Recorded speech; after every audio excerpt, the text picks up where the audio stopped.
Hello, I'm Eric Snodgrass, and thank you for watching today's midday Western U.S. regional forecast video brought to you by Nutrien Ag Solutions. Well, it's important that we continue to watch this time of year how quickly we're able to accumulate our growing degree day units or our heat units. Now, I make these maps based on a calculation with the 50-degree base temperature, and what we're looking at here is the total accumulated growing degree day unit anomalies, so differences to normal since the beginning of March. And what do we see across much of the western United States? Well, we can generally see that things are kind of right about average. The closer you are to kind of the white colors, the better here. We do see that in parts of Southern California, along the California coast, we do see some deficit. And that's because overall our flow patterns really featured something like this, which has prevented us from seeing a lot of the extreme heat. But remember, earlier in the season, we did pick up some heat that allowed for some flash blooms that went through parts of California. We talked a lot about that already in this video. Now, my point behind switching over to this map, which is from the U.S. National Phenology Network, is that we can see that based upon looking from satellite, looking at an observer network that looks at the color of leaves and then reports things in, we do see that parts of the Pacific Northwest are a little bit behind what you'd call normal for spring arrival. But what's interesting about the forecast I'm about to give you is we're about to make some major headway in this area with the accumulation of these heat units. We're going to talk about that in a few seconds. But I want to show you again, I'm trying to do this about once a week, I want to show you what we're seeing from satellite in terms of our vegetation health index. So through the end of April, over here on the left, what we've got is our vegetative health index. Again, this is a satellite-derived product. It's based primarily off of what's called the NDVI, the Normalized Difference Vegetation Index. And the closer you are to these colors, the better, okay? And this is a year ago. My point in showing you this is that overall, if you compare a year ago to now, things are looking much, much, much better. And so we're about to go into a growing season that's honestly got off to a good start, and it's about to get a big shove in terms of heat units in a few minutes. Now, we are really beyond our wet season, and so this is probably going to be the last time I at least show you this map. So let's start over here on the right. This is the basin average snow water content, and as we've been discussing, much of the center part of the western United States has had a phenomenal year with snow cover, snow depth, snow extent, snow area. It is high. But the only places that have seen some trouble have been in parts of Washington. And again, I'm going to show you another resource to be watching in Washington as we move forward throughout our warmer time period here. We do know that over the last 30 days, we of course did pick up some extra precipitation in there, and that did help kind of finish off the season. But overall, we're still dealing with the fact that the part of northern Washington state is still in drought. Much of the rest of the West, this is one of the best drought pictures that I've ever seen. I keep saying that week after week, but it's impressive. So in the state of Washington, I'm going to show you this again. I talked about it on Friday. I want you to be watching this particular website. Now, anybody out west can go to this. This is from the USGS, but it's one that allows you to pay close attention to the river flow levels. Okay, so it's just a good way to know what your local river system's doing as we look for irrigation waters and generation of hydroelectric power. So pause the video. You can type in that URL up there at the top. This is just a great one to be watching, okay? California, as I've been discussing, your reservoir levels are the best I remember seeing in a long, long, long time. So we're certainly going into this water year with quite a bit of water in our reservoirs and still packed away in the mountains. Now, just to keep you aware of what's going on the other side of the mountains, we are dealing with major flood threat that's going to continue to be a problem here.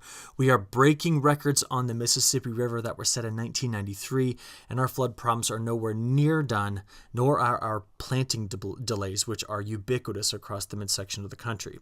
But let's get back to the west and talk about the flow pattern. So much of the story is tied up in this. You see this, well, this pattern actually breaks.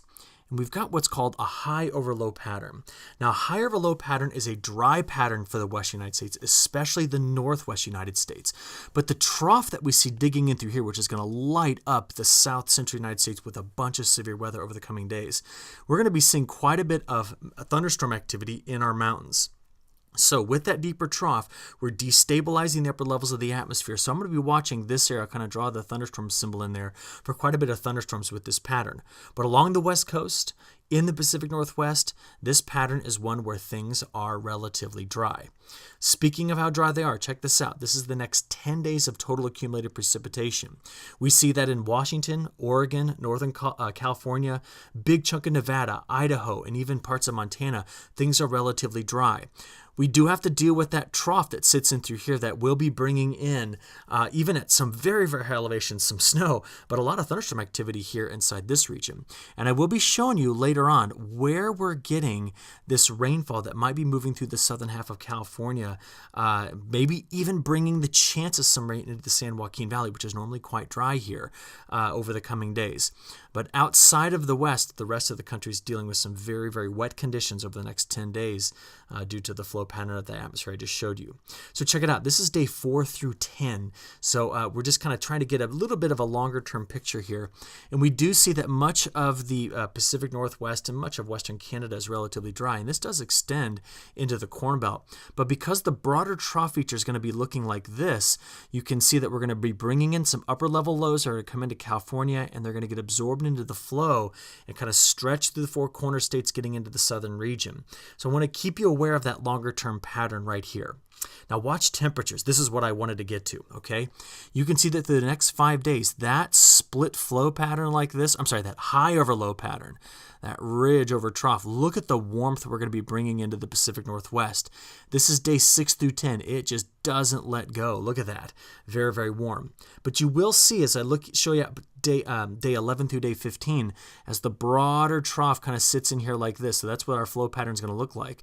We keep bringing in, again, those upper level lows, which is what's going to keep us slightly cooler than average in the southern part of the western region, but cool across much of the rest of the country. So it's an interesting pattern to diagnose. But let's all bring this all back to precipitation here before we get into some of the details. You can see that the region that is going to be the wettest is kind of right inside there. It's in agreement with both the U.S. model, which is over on the right, and the European model, which is on the left. And I want to talk about this chance for some rain into the southern half of California here, because it's an important pattern to be on the lookout for. Okay, so again, bigger picture here, Pacific Northwest, much of the western United States, warm. You're going to have some heat over the next 10 days. But we do see this pattern setting up that we might get some precip in Southern California. So let's talk about it. Here is the upper level flow pattern. Now watch this. As I click play, do you see it? Trough right here in the Aleutian Islands. Big ridge into Western Canada. It sneaks back around like this to grab this little trough right over here and then broadens into this bigger feature that's over the desert Southwest, and this moving through the Four Corner States, and this is going to light up the South Central Plains. Now, when does this pattern break down? Well, look, we see overall that high over low pattern, it just sticks around for the end of our week. But it's going to be these features right here. See this upper level trough that kind of comes into Southern California? That's the one that's bringing in some cloud cover and the potential for some rain. I'll show it to you in a few minutes. Northwest, you are high and dry, both with pressure and temperatures, and it's going to be warm. Got you out to next weekend. Look, still, see the high over low pattern. So this is what I got, that concern in Southern California, but Northwest, you are dry. As we move forward, look at what we see as we get into next week. We can't seem to shake these troughs that come into Southern California, and that's why you see that drier pattern there. Now, when there might be some change is right in through here. We see that by mid-month, the jet stream is going to be screaming across the Pacific Ocean with this particular pattern. Now, notice this. This isn't a high over low. We have a trough here and a ridge here. So it's a much different look for the pattern as we progress toward the middle of the month here. And it's one we're going to have to just spend this week trying to diagnose. So make sure that you look at my longer range forecast that'll come out tomorrow midday on the longer range update here. Okay, so that gets you out to about the 19th of May. Let's now take a look at precipitation. So you're going to see as I click this forward, we're going to have to watch these Central Pacific features that are going to finally work their way over. There it is. Such that Friday, this is the day that I'm starting to get concerned about some rain in the San Joaquin Valley. Sacramento Valley, I think you're going to be dry. It's going to be right here in south. We might get some rain into the Central Valley. Not much, but really a lot of elevation-induced precip around this. So this is now getting into the day on Friday, into your early Saturday morning. So we just have these pesky upper level trough features that just sit and spin over Southern California. Cloud cover, keeping things a little bit cooler. Not a big rainmaker, but any rain this time of year, in fact, from now all the way to October, is kind of anomalous overall. So what do we see? Notice that over the Pacific Northwest, not much to talk about until we get that screaming jet by May 15th, 16th, 17th, and that's where we may possibly move back into a bit of a wetter pattern. But I'm pretty far out here in the forecast, which means the details are going to be a bit shaky on this. But until you get till about the 14th, 15th, much of the Pacific Northwest is dry. Now, taking you back again, we can see, look at this. This is all the scattered showers and storms we're going to be seeing on Tuesday into Wednesday in the Intermountain West. And just so you remember, it's not until we get into Friday that I'm worried about rain for Southern California. So keep that as the overall picture moving forward here. Just want to finish up with one last video. Let me mute this one for you here. That video, I put this in my forecast I threw out yesterday, but I want you to remember those temperatures that are in Central Europe right now are very, very cold. This is the 2-meter temperature anomaly, so the 6-foot temperature anomaly this morning. Some locations here were pressing on 10 to even colder than that, 10 degrees cooler, 10 degrees Celsius cooler than average. So we were flirting with a lot of freezing temperatures in Germany and France and all the surrounding countries. So very, very cold pattern there, whereas the Russian wheat belt is warm. And one last thing to bring to your attention, because I know a lot in the Pacific Northwest and in California, you watch India's weather quite carefully, simply because they grow a lot of competing food here, especially legumes. Well, this was the path of Tropical Cyclone Fani that hit the east coast of India and then eventually went over to Bangladesh, and Bangladesh is here. And as it made landfall, major flooding in this corridor here, which has some very productive ag sectors in it. I don't yet know the details. It's just going to take a while to get information out of this region. But just to let you know, where I just kind of colored there, that's about 500 million people.